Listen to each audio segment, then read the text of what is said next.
Hi friends, welcome to crazy learning. మన next topic వచ్చి section 2 class 10 gender.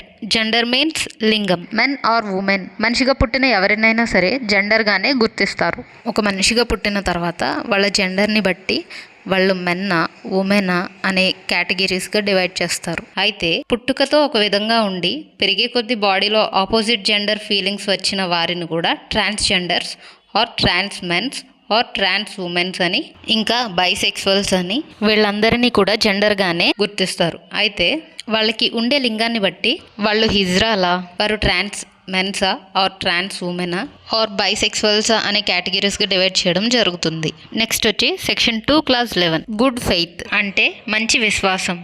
Nothing is said to be done or believed in good faith which is done or believed without due care and attention. అంటే శ్రద్ధ లేకుండా ఏ పని చేసినా అది మంచి విశ్వాసంతో చేసినట్లు చెప్పబడదు.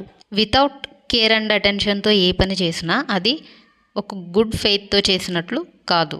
ఒక మంచి విశ్వాసంతో వ్యవహరించడానికి లేదా నమ్మడానికి సహేతుకమైన శ్రద్ధ చాలా అవసరం. ఎగ్జాంపుల్ చూసుకుంటే, తీవ్రమైన అనారోగ్యాన్ని గుర్తించడంలో విఫలమైన వైద్యుడు చిత్తశుద్ధితో వ్యవహరించినట్లు ఫుల్ కేర్ అండ్ అటెన్షన్తో ఆ వ్యక్తి ఆ పని చేసినట్లు చెప్పబడదు.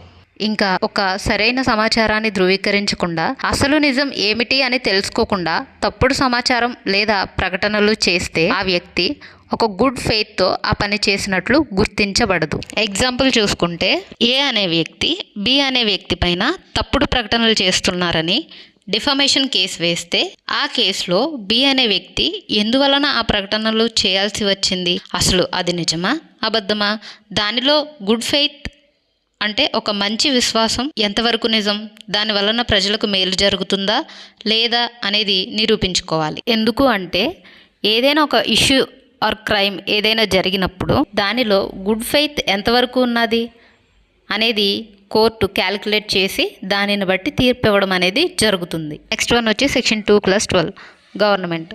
Government means the central government are A state government.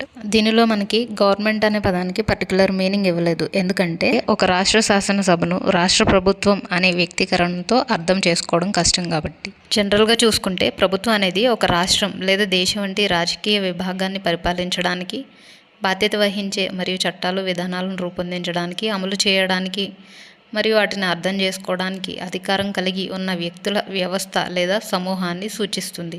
ఇది పరిపాలనా విధిని నిర్వహించే వ్యవస్థలు, చట్టాలు మరియు ఆచారాలను కూడా కలిగి ఉంటుంది. వీడియో నచ్చినట్లయితే లైక్ చేయండి, షేర్ చేయండి, కామెంట్ చేయండి. Thanks for watching. Please do subscribe.